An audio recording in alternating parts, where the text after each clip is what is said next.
amados hermanos que se están conectando en este momento desde sus hogares, también a los que están aquí presentes. Dios les bendiga a todos. Iniciamos hoy nuestra semana 21 de estudios con 52 semanas con Jesús. Así es que queremos continuar esta enseñanza maravillosa, esta plática acerca de la palabra del Señor y que se extraen de los evangelios.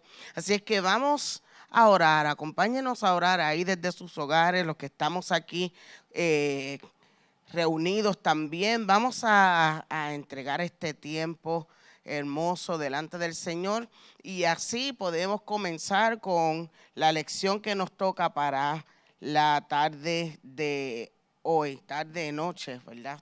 Está clarito todavía, pero ya son las 7 y un poquito más. Oramos. Señor, gracias te damos esta noche. Gracias por tu bondad, por lo maravilloso que eres para con nosotros. Gracias porque no nos dejas, no nos abandonas. Y tu palabra dice que tu Espíritu Santo nos hará entender todas las cosas.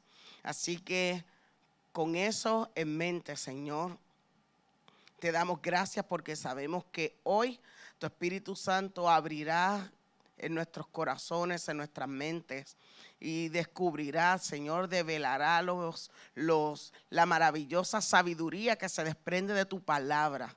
Señor, tú hablarás a nuestros corazones, nos dirigirás, Señor, y cada verso, cada palabra, cada cita que traigamos en esta noche, no solamente será para alimentarnos, sino para impulsarnos a hacer aquello que tú has deseado, preparaste para nosotros desde antes de la fundación del mundo. Bendice, Señor, a mis hermanos que están diligentemente conectados en sus hogares. Bendice a los que están aquí, Señor, y que han preferido reunirse en este lugar de adoración para poder recibir esta palabra también. Así que en el nombre de Jesús, Señor, aquí estamos para que tú nos dirijas y nos hables. En el nombre de Jesús, amén. Bien, mis amados hermanos, hoy la semana número 21, el que abre los ojos. Y vamos a estar trazando, ¿verdad?, como una parábola que tal vez bastante conocida de parte del Señor, comunicada a no solamente a sus discípulos, sino a otras personas que estaban allí juntamente con él, puede arrojarnos luz a nosotros en este siglo XXI y tener nosotros en cuenta que el Señor quiere para con nosotros específicamente en este tiempo de pensamientos convulsos, ¿verdad? Tantas situaciones que aquejan nuestra sociedad. Nosotros podemos ir a la palabra y encontrar en ella no solamente respuestas, sino instrucción. Así es que lo primero que vamos a hacer es observar qué es lo que vamos a estar discutiendo. En el día de hoy vamos a ir primero a Lucas, capítulo 10. Luego de Lucas, en el capítulo 10 vamos a estar discutiéndolo. Luego de leerlo, lo vamos a discutir. Y luego vamos a hacer una explicación y vamos a ir directamente al texto, ¿verdad? Lo que el libro nos dice. Luego de eso vamos a estar observando cada una de las sesiones que se presenta en el libro y a discutir cómo esto nos puede impactar a nosotros y cómo nosotros podemos aprender y sacar de esa información, de estas vivencias, ¿verdad?, de estas citas, que el Señor quiere hablarnos a nosotros de manera personal y de manera individual. Amén. Así es que eso es lo que vamos a estar haciendo esta noche. Acompáñenme al libro de Lucas, capítulo 10, verso 25 al 37. Quise leer y refrescar esta palabra. Vamos un poquito más atrás. Ay, no, de nuevo. La primera. Ahí estamos, muy bien. Ahora sí, refrescar esta parábola porque es importante que nosotros vayamos y detallemos tal vez y ahondemos un poquito en lo que esto representaba para el pueblo judío en aquel momento, en el siglo I, y cómo ellos entendían las palabras que tal vez para nosotros hoy y a través de tantas traducciones han asumido otro contexto y tenemos nosotros tal vez otra imagen, otra idea de lo que quiere decir ciertas palabras. Así es que vamos a ir sobre las Escrituras, Lucas capítulo 10, versos 25 al 37. Dice, y he aquí, estoy leyendo Reina Valera, un intérprete de la ley se levantó y dijo para probarle, maestro, ¿haciendo qué cosas heredaré la vida eterna? Y él, esto es Jesús, le dijo, ¿qué está escrito en la ley? ¿Cómo lees? Aquel respondiendo dijo, amarás al Señor tu Dios con todo tu corazón, con toda tu alma y con todas tus fuerzas, y con toda tu mente, y a tu prójimo como a ti mismo. Y le dijo, bien has respondido, haz esto y vivirás. Pero él, queriendo justificarse a sí mismo, dijo a Jesús, ¿y quién es mi prójimo? Respondiendo Jesús dijo, un hombre descendía de Jerusalén a Jericó y cayó en manos de ladrones, los cuales le despojaron y hiriéndole, se fueron dejándole medio muerto. Aconteció que descendió un sacerdote por aquel camino y viéndole pasó de largo. Asimismo, un levita, llegando cerca de aquel lugar, viéndole, pasó de largo. Pero un samaritano que iba de camino vino cerca de él y viéndole fue movido a misericordia. Y acercándose vendó sus heridas, echándoles aceite y vino y poniéndole en su cabalgadura, lo llevó al mesón y cuidó de él. Otro día, al partir, sacó 2 denarios y los dio al mesonero y le dijo, cuídamele, y todo lo que gastes de más, yo te lo pagaré cuando regrese. ¿Quién, pues, de estos 3 te parece que fue el prójimo del que cayó en manos de los ladrones? Y él le dijo, el que usó misericordia con él. Entonces Jesús le dijo, ve y haz tú lo mismo. Muy bien. Esta parábola hermosa nos trae a nosotros no solamente una, sino varias perspectivas de cómo el judío y específicamente los religiosos veían al samaritano. Cuando Jesús comienza a dialogar con este hombre, nosotros tendríamos que tener en cuenta 2 cosas. Primero, el hombre quería probar a Jesucristo, por lo tanto, bien dice aquí que esta pregunta era una trampa. Ya mismo vamos a explicar un poquito más. Pero cuando Jesús comienza a narrar la historia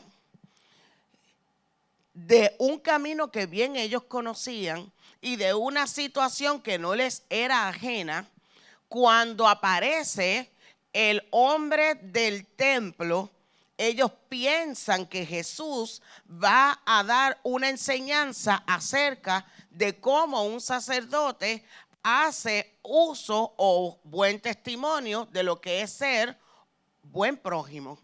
Sin embargo, Jesús torna la situación y comienza a detallarle a ellos para decirle cuán importante era para el sacerdote o qué cosas eran valiosas en el corazón del sacerdote, que no necesariamente era lo que bien él había estipulado primero. ¿Qué dice la Escritura? Fue lo que Jesús le preguntó a él, para darle la oportunidad a este hombre que contestara su propia pregunta. Así es que cuando Jesús escucha, le dice, muy bien, tiene, excelente. Eso lo dice la Escritura. Pero como él quiere justificarse a sí mismo, dice, pero es que, ¿quién es mi prójimo? ¿Quién es?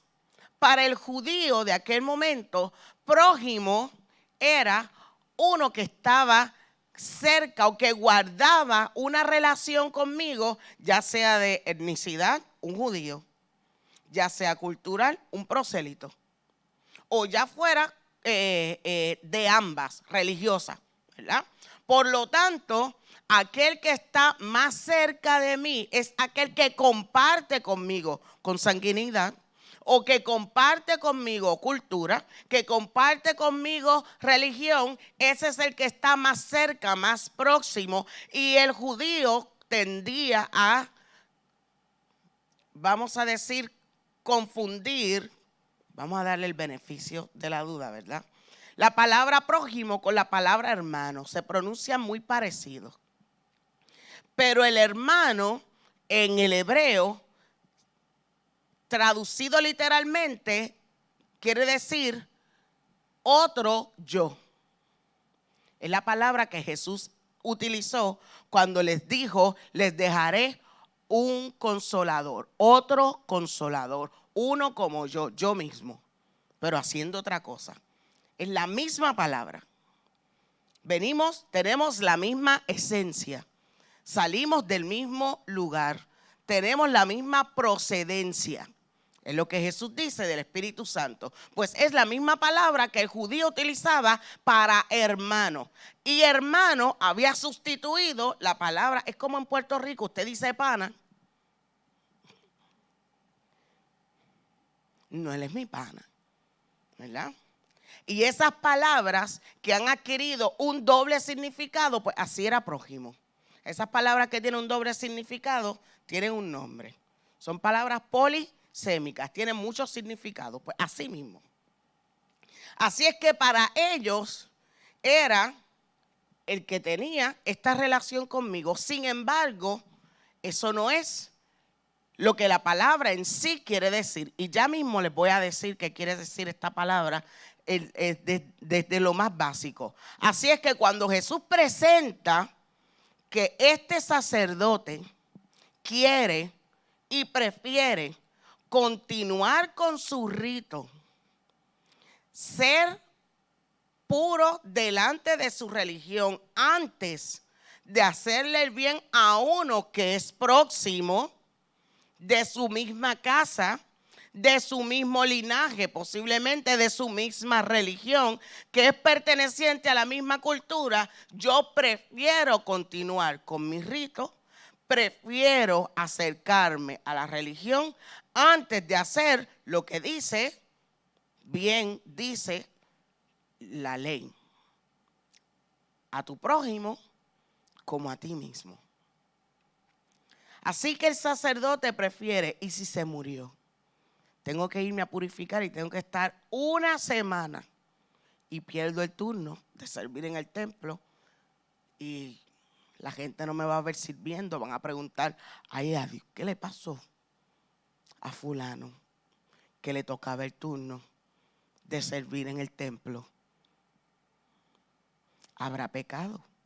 Entonces tenemos aquí una situación no solamente religiosa, sino posiblemente de qué. Yo tengo que cuidar mí.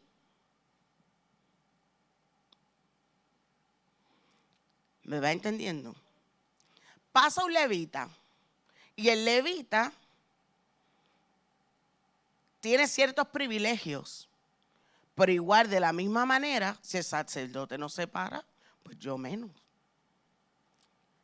Y en vez de interactuar con esta situación que estaba ocurriendo en este momento, prefieren abrazarse a los ritos y olvidarse de hacer misericordia.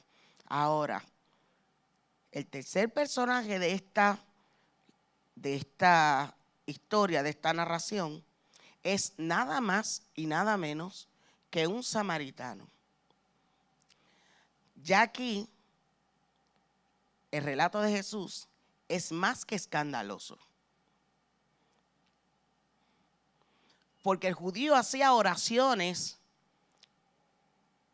pidiendo que los librasen de todo mal y de los samaritanos. Era una situación de racismo a tal nivel que, si usted se da cuenta, cuando Jesús vuelve y le pregunta quién hizo con él misericordia, el hombre del templo ni siquiera puede decir el samaritano. Dice, el que usó con él misericordia. Ni siquiera podía pronunciar el gentilicio. A ese nivel. Por lo tanto, Jesús está demostrando que aquel que muestra misericordia es un buen prójimo. En la lectura, en este semana 21, comienza con un relato parecido. Dice que un hombre empresario, podemos ir a la próxima, un hombre empresario estadounidense llegó a Irak con la intención de trabajar y de hacer, ¿verdad? Resolver algunos asuntos, y le robaron su maletín con los documentos más importantes, con el dinero que llevaba, con una serie de cosas sin las cuales él no iba a poder desempeñarse ni moverse, ¿verdad?, en ese lugar. Así que, aturdido, preocupado, va donde las asistentes no le pueden ayudar. Tenía un amigo que le va y le presenta su situación, le dice, mira, de verdad, yo quisiera ayudarte, pero en mi casa hay una fiesta, mi esposa me está esperando, tenemos una celebración, y yo, pero tranquilo, todo se va a resolver, nos vemos. Y se fue y lo dejó. Así que él decide irse a una esquina a pensar qué podía hacer. No tiene dinero, no tiene pasaporte, y de repente siente una mirada con ternura, dice la narración. Y esta familia está observando qué es lo que le ocurre, pero esta familia tiene un atuendo que para muchos pudiese ser una barrera. Él está vestido a la usanza musulmana, ella tiene una burka, y esta familia, a la que solamente por su vestimenta o por cómo se ven, pudiese ya levantar montones de prejuicios, y viceversa, es quien se acerca y pregunta, ¿tiene alguna necesidad? Su amigo de su mismo país, de su mismo continente, que habla el mismo idioma, que tiene la misma cultura, prefirió ir a cumplir con sus compromisos sociales. Pero esta familia, que no se nos da detalles ni de dónde venía, ni hacia dónde iba, si tendría que cumplir con alguna situación, con un rito, si tenía que resolver algo, simplemente detienen su agenda para ayudar a este hombre estadounidense desconocido y asegurarse que tuviese todo cuanto necesitaba. Así es que esta ayuda sorprendente trae a nosotros, vamos a llamarle, una sorpresa grata, pero también nos confronta con una realidad. Tenemos tantos estereotipos que nos atan de manos para poder hacer la obra del Señor, mostrar misericordia y en muchas ocasiones hacer justicia, como Dios nos ha llamado a hacer justicia. los estereotipos y prejuicios que hay en nuestras mentes, muy bien orquestados muchas veces por la sociedad, por la crianza, por diferentes maneras, diferentes formas, ¿verdad? Hemos adquirido nosotros prejuicios o situaciones en nuestra mente que nos alejan y nos atan de manos para hacer lo que el Señor quiere que nosotros hagamos. Y es bueno que hoy nosotros tiremos, mire, ese escáner como cristianos y observemos bien si hay prejuicios en nuestro corazón, qué cosas nos detienen para hacer la obra del Señor, cuántas oportunidades hemos tenido de obrar con misericordia, de hacer justicia, pero los prejuicios nos detienen. Hebreos 13, del 1 al 3 dice: permanezca el amor fraternal. Permanezca. ¿Lo tienes? Trabaja para que no lo pierdas. Permanece. Que permanezca el amor fraternal. No olvides la hospitalidad, porque por ella, sin saberlo, algunos hospedaron ángeles. Acordaos de los presos, como si estuvieseis presos juntamente con ellos, y de los maltratados, como que también vosotros estáis en el mismo cuerpo. Así que el autor de Hebreos nos está diciendo a nosotros: mantente en este amor fraternal. Recuerda ser hospitalario. Acuérdate de los presos. Recuerda a los que son maltratados. ¿Qué implica esto para nosotros? Vivir una vida que va más allá de observar nuestras propias necesidades. Vivir una vida que va mucho más allá de ver hacia nosotros. En otras palabras, vivir una vida que se aleje del egoísmo y en este caso, ¿verdad?, del etnocentrismo. El etnocentrismo es aquella, los puertorriqueños no son así, pero esto lo voy a decir, ¿verdad?, como dato. Cuando usted u otras personas, ¿verdad?, otras personas del mundo, los puertorriqueños no, piensan que su cultura es la mejor y que no hay nada en el mundo como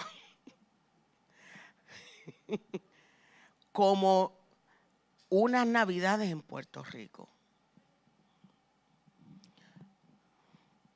Cuando usted piensa que su cultura está por el... No somos, eso no es aquí. No es en este 100 por 35. Cuando usted piensa que si no ganó el campeonato de béisbol fue porque nos robaron el campeonato. Porque ese era de nosotros. Que si no ganó la Miss Universo de Puerto Rico fue que leyeron la tarjeta al revés.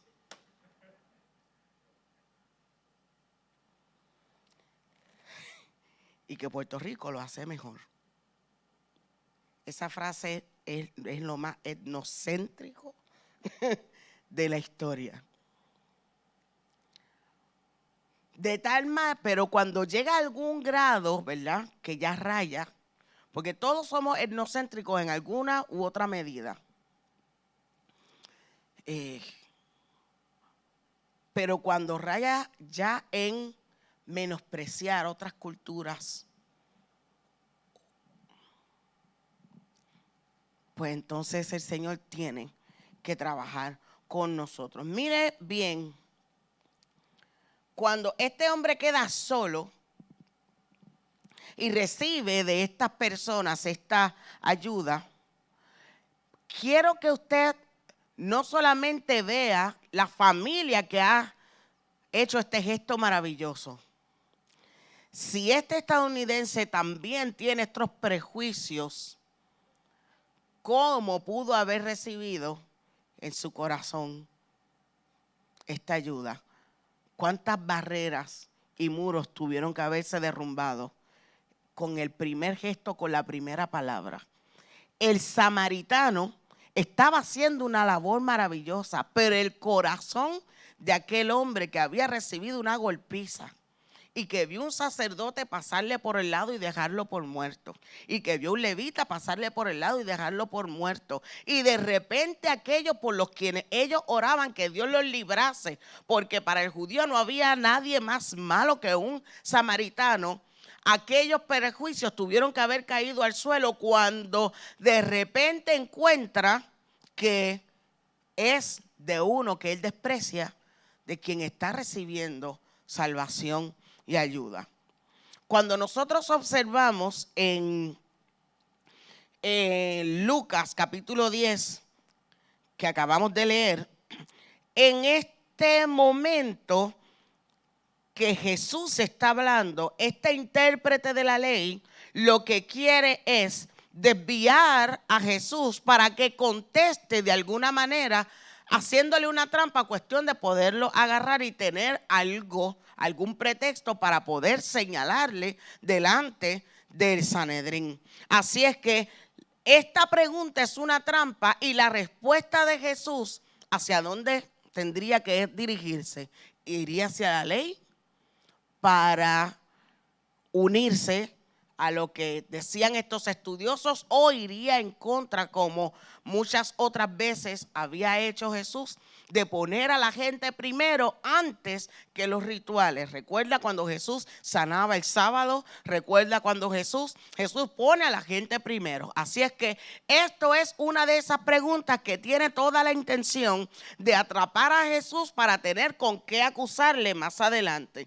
Así que Jesús permite que él conteste su propia pregunta. Y él pregunta, ¿cómo heredaré la vida eterna?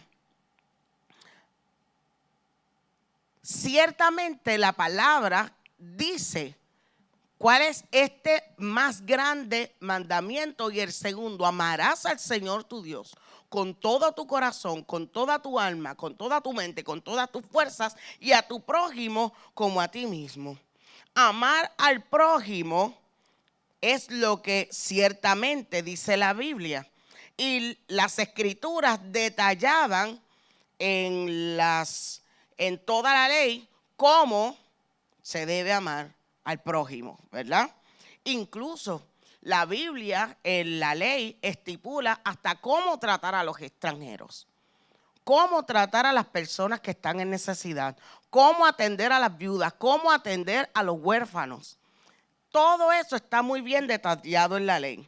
Pero cuando él se da cuenta que ha contestado la pregunta y que Jesús no ha caído en la trampa, trata de añadir algo más, pero esta vez que lo añade, que añade esta próxima pregunta, se pone él mismo en aprietos. ¿Quién es mi prójimo? Como ya yo les dije anteriormente, este hombre quiere hacerse el desentendido porque para él el próximo es el que está cerca, es el que tiene sangre, es un hijo de Abraham, es alguien que comparte conmigo la cultura, que comparte conmigo la religión, que comparte conmigo historia, que comparte conmigo lengua. Pero si nosotros vamos entonces y observamos muy bien esta palabra, nos vamos a dar cuenta que nos viene a nosotros prójimo del latín. El latín, los romanos acuñaron esta palabra y la traducen según su entendimiento. Así que prójimo para nosotros es proximus, que viene del vocablo latino. Así es que es la primera aceptación en la Real Academia Española, pasa del latín al castellano. Así es que si viene del latín al castellano, quiere decir que esta palabra, que es heredada de otro idioma al latín, debe tener otra interpretación. ¿Qué dice el latín? De la cual nosotros heredamos la palabra próximo o prójimo, que alude a cualquier persona, prójimo suele tener suele tener para nosotros hoy un uso más específico cuando se pretende nombrar a un individuo respecto al otro. No soy yo, es otro, un prójimo, un próximo, vinculado a ambos a través de la solidaridad. Se vinculan a ambos por la solidaridad y cuando se considera a otro como un prójimo es porque se siente cercano. El prójimo o el próximo es un semejante por el cual se experimenta empatía. Me puedo poner en sus zapatos, me puedo poner en su lugar porque lo siento cercano, comparto con él solidaridad, ya que se entiende que se tienen sentimientos y emociones similares a los propios. Como comparte conmigo algo que es afectivo, yo puedo ser empático, puedo colocarme en sus zapatos, puedo hacer con él misericordia, puedo ser solidario porque comparto con él ¿qué? Un sentimiento afectivo. Así que el próximo o el cercano es lo que dice el latín acerca de esta palabra. Pero esta palabra en la Biblia no viene del latín. Jesús está hablando en hebreo. Y la palabra hebrea tiene otro significado, que no es el cercano o el próximo.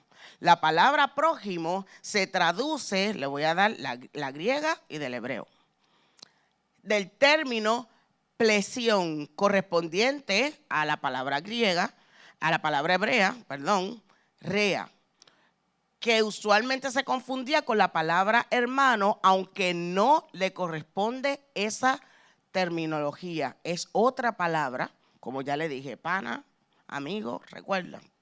Pues así mismo. Etimológicamente expresa la idea de asociarse con alguno, de entrar en su compañía. El prójimo, contrariamente al hermano, con el que está uno vinculado de manera natural, no pertenece a la misma casa paterna. Mi prójimo no es de mi casa, no es de mi sangre, no comparte conmigo cultura. Si mi hermano en el hebreo es otro yo, eso es literalmente lo que significa hermano en hebreo. El prójimo es otro que no soy yo. Otro que para mí puede ser realmente un particular, pero que puede también llegar a ser un hermano. Así que puede crearse un vínculo entre dos seres de forma pasajera, de forma durable, de forma personal, por la virtud de la amistad o por el amor o por el compañerismo, pero no necesariamente tiene que llegar a esto, sino que en algún momento particular yo lo vi, tuve de él compasión, hice con él misericordia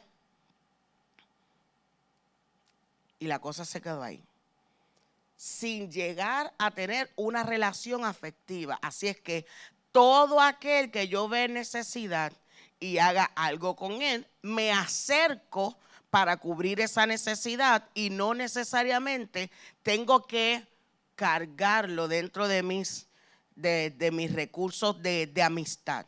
¿Me va entendiendo? Un particular por el cual yo sienta y sea movido por Dios a misericordia, ese es mi prójimo.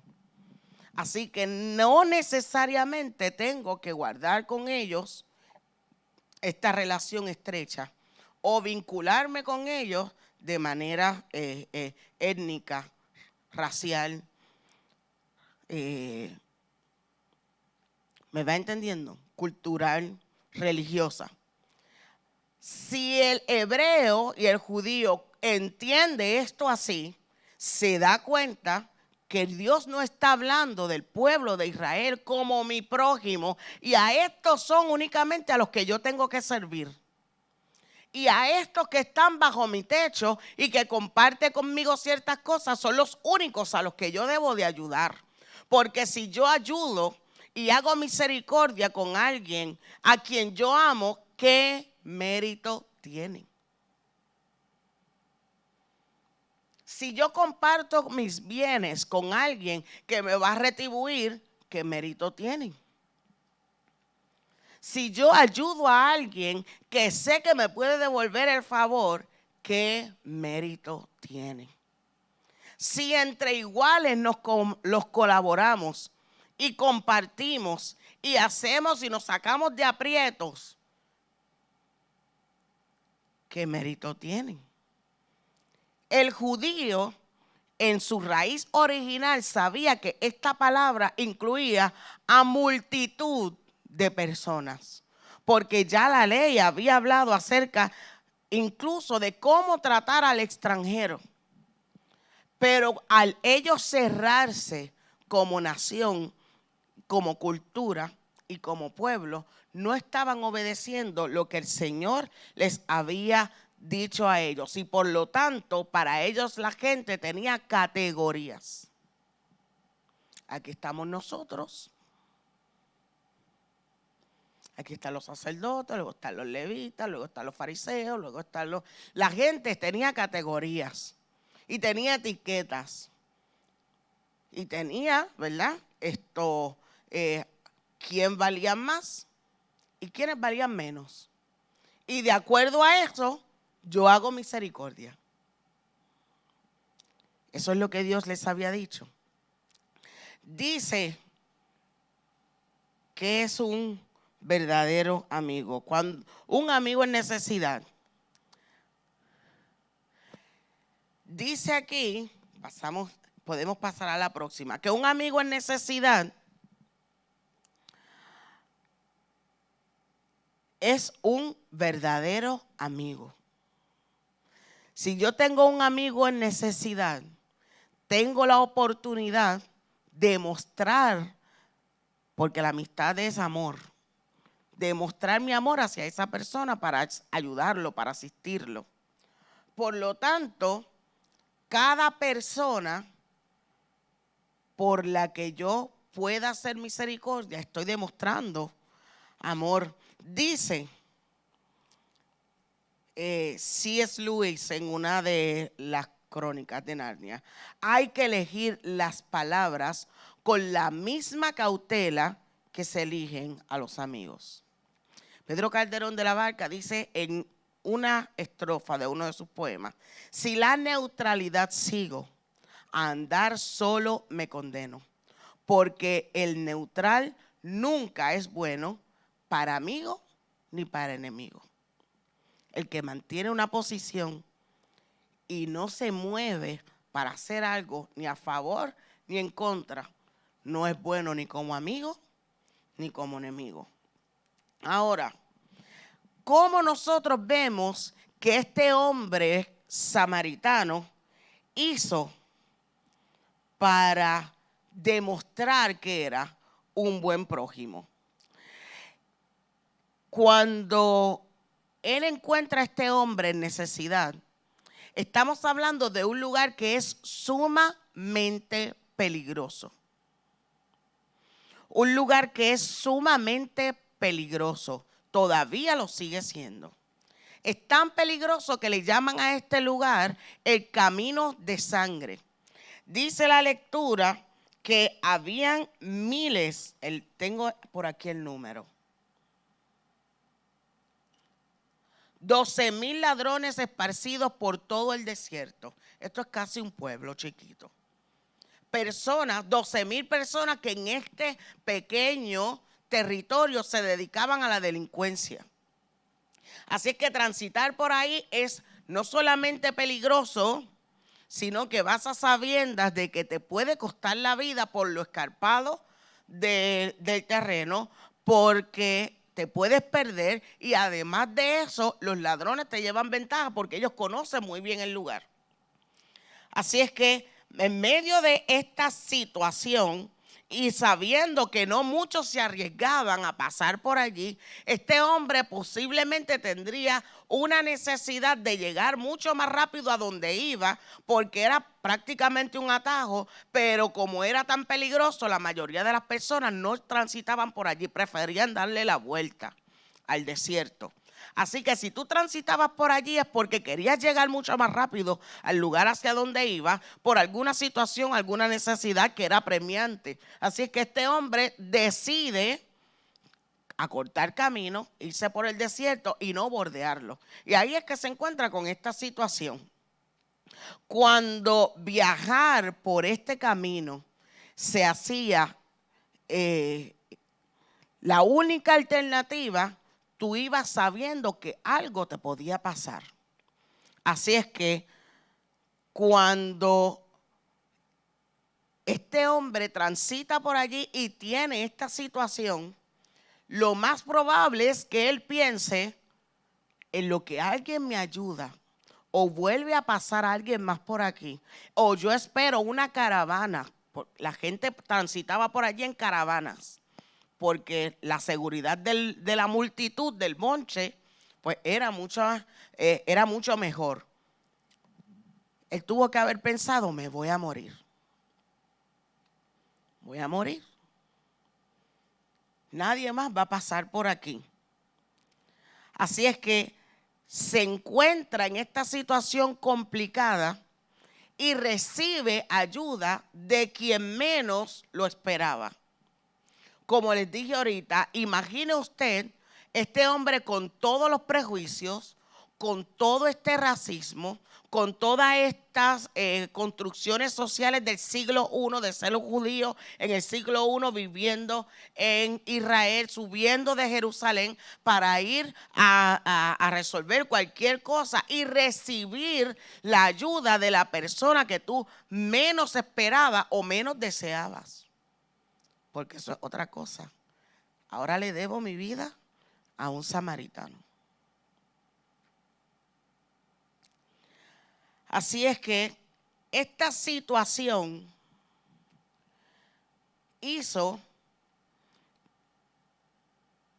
que este samaritano nos mostrara a nosotros cómo responder con misericordia.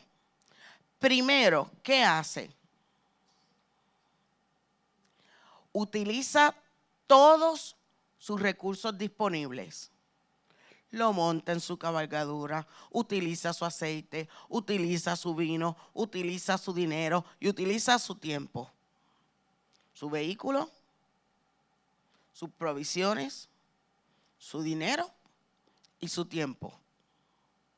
Todo lo usó a favor de uno que lo odiaba. Él sabía. Solamente con escucharlo hablar, sabía que no procedían del mismo pueblo. Para hacer misericordia con alguien que posiblemente no le iba a devolver el favor. Utiliza todos sus recursos. Número 2, arriesga su propia vida y de maneras diferentes. Si un judío entraba en contacto con un gentil, ya era considerado ¿qué? Inmundo. Así que este hombre podía tomar represalia y regresar y acabar con su vida. Segundo, quedarse demasiado tiempo en una zona demasiado peligrosa para atender a alguien que no conocía. Así que arriesga su propia vida. Número 3, cubre sus futuras necesidades. Y esta palabra, este verbo que utiliza aquí es muy latino. Cuídamelo bien. Es lo que dice la Biblia. Cuídamelo bien. Aquí tienes dinero, todo lo que gastes, cuando yo regrese, lo voy a saldar, lo voy a pagar. Así es que cubre sus necesidades y lo deja en manos de personas que le van a atender por él. Yo tengo algo que hacer, pero lo voy a dejar cuidado. Y cuarto, promete volver. ¿Por qué esto es importante? Cualquier persona que adeudara una cantidad considerable de dinero a cualquier persona, el otro, al que se le adeuda, tiene todo el derecho de tomarte como esclavo hasta que tú pagues. Así es que tú tendrías que haberte quedado, si eras, ¿verdad?, el infortunado, haberte quedado allí como esclavo hasta que no pagaras hasta el último centavo. Así que deja dinero, pero por si acaso gasta más, para que no se quede viviendo una vida de esclavitud luego de haber sido maltratado de esta manera. Yo voy a liberarlo, prometo volver, para liberarlo de una posible esclavitud. Para responder con misericordia, mis amados hermanos, necesitamos utilizar nuestros recursos, todos nuestros recursos disponibles. Y es bueno nosotros decir que tienes esta necesidad, voy a orar por ti, pero ya te dijo la necesidad que tiene. Ya tú sabes de qué tiene necesidad, de qué cosas carece. Pues nosotros tendríamos la oportunidad de hacer misericordia utilizando nuestros recursos. Segundo, arriesgar su propia vida. Y esto se escucha como que demasiado grande. Pero cuando nosotros sabemos que nuestra vida, dice Colosenses, nuestra vida está escondida con Cristo en Dios. Yo tengo una frase aprendida y analizada en contexto con la palabra, que a mí nada me puede matar hasta que yo cumpla mi propósito. Yo soy inmortal. Cuando Dios diga, se acabó, hasta que yo no cumpla mi propósito, nada me puede matar, soy inmortal. Por lo tanto, si yo ofrendo mi vida en algún momento, haciendo lo que el Señor me pidió hacer, ese era mi momento, no me morí ni antes ni después. Dice un buen refrán puertorriqueño, nadie se muere en la víspera. Cuando te toca, te tocó. Pero nosotros constantemente estamos pensando en que arriesgar nuestra vida es una imprudencia. Pero hay que ver que hay imprudencia, ¿verdad?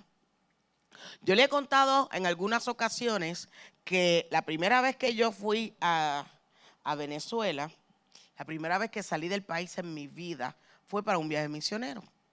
Yo iba para la selva, para Amazonas, en Venezuela. Y alguien me dijo, imagínese cuándo fue eso, que alguien me dijo, tú vas para allá. Sí, yo voy para allá. En la selva. Sí. Por el río. Allá hay anacondas. ¿Tú has visto esa película? Sale fulana de tal. Yo sí, yo he visto esa película. ¿No te da miedo? Bueno, pero el Señor me llamó a esto. Mire, hermano, a mí no me gustan los reptiles. Y en aquella avioneta de doble hélice, que cabíamos 12 con gallinas y de todo, 12 más las gallinas y las cosas que llevaban allí, que sonaba con una maraca, yo le dije al Señor, Señor, si yo veo una cosa de esas, y en una selva es difícil que no se topen contigo o tú con ella, Señor, yo me pierdo en el monte. Así es que este es mi primer viaje misionero. Si tú quieres que yo siga en esto, no me permitas ver. Mire, mi hermano, y así fue. Yo estuve metida en la selva 20 días nada más. Y me encontré con pieles de serpiente y todo, pero no vi ni una serpiente. Y en 20 días metida en la selva donde yo estaba, sabiendo que habían cerca, porque vi pieles de serpientes por allí, pero no vi ninguna. Dios escuchó mi oración Y aquí estoy 20 y pico de años después, feliz y contenta, metiéndome y saliendo de la selva. Porque, ¿sabe hasta qué punto nosotros seremos capaces de entregarle al Señor ciertas cosas y arriesgarnos un poquito con tal de que otros puedan recibir misericordia? Cubrir futuras necesidades y prometer volver. Y esto es cuando tu corazón queda enganchado y sabes que necesitas ver y tener de primera mano noticias de esa gente que el Señor puso antes en tu corazón. ¿Qué entonces tiene que determinar este hombre? Que aquel que fue buen prójimo es el que supo utilizar con él misericordia. Hay una cita que les quiero dejar y dice, que se desprende también de la lectura de la lección de hoy. El prójimo no se define por color, ni etnia, ni procedencia o credo, sino por la necesidad más cercana. Aquel que sabe y está cerca para notar, para ver la necesidad, debería ser movido a misericordia, tal y como lo hizo el samaritano. Ahora, si nuestros prejuicios, barreras sociales nos impiden a nosotros obrar con misericordia, necesitamos que el Señor nos ayude. A veces no son prejuicios, a veces son miedos, temores.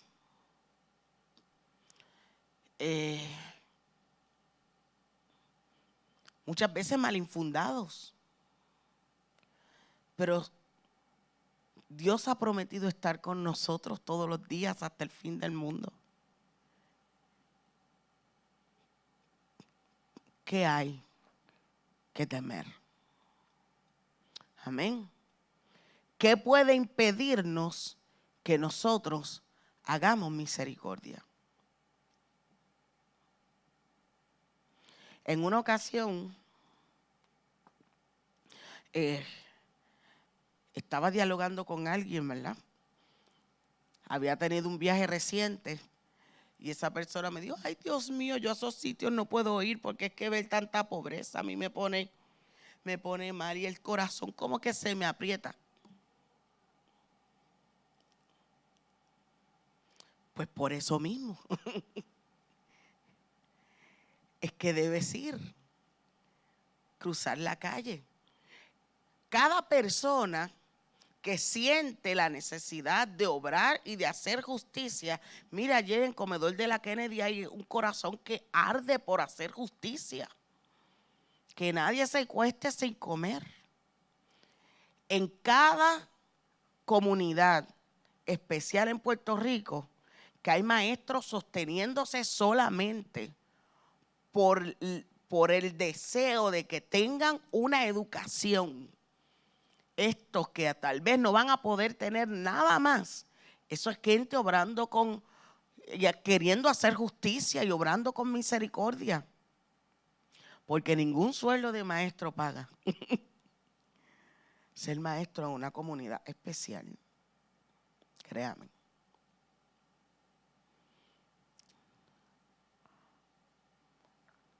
Y entonces debemos nosotros preguntarnos por qué arde nuestro corazón. Amén. Es la manera en que nos hemos comportado hacia los necesitados, como la de los religiosos que no se detuvieron a ayudar.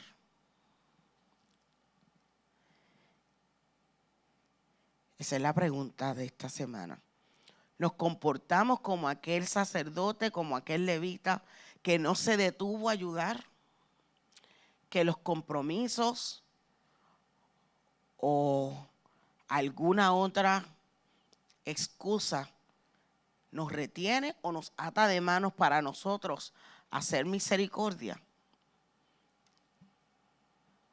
Son los prejuicios, construcciones sociales los que nos detienen. la misma religiosidad que nos hace aguantar el deseo, la necesidad de ayudar. Finalmente, esta es la oración de esta semana. Dice: Señor, póngase de pie conmigo. Y usted que está ahí en su casa también, cierre sus ojos.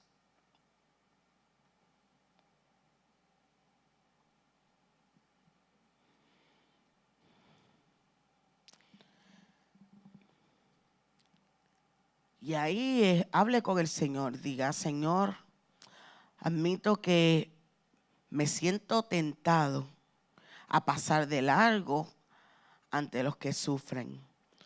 Concédeme el valor para reconocer a un prójimo entre los necesitados. Amén.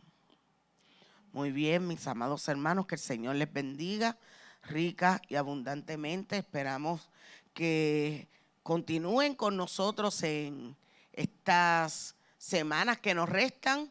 Los que han estado conectados en sus casas, Dios les bendiga, un fuerte abrazo. Y así en esta noche, pues luego de haber recibido esta enseñanza a través de este hermoso libro, 52 semanas con Jesús, que podamos salir a hacer lo que el Señor espera de nosotros. Dios les bendiga a todos, un abrazo, y a todos los que están aquí también, Dios les bendiga. Amén.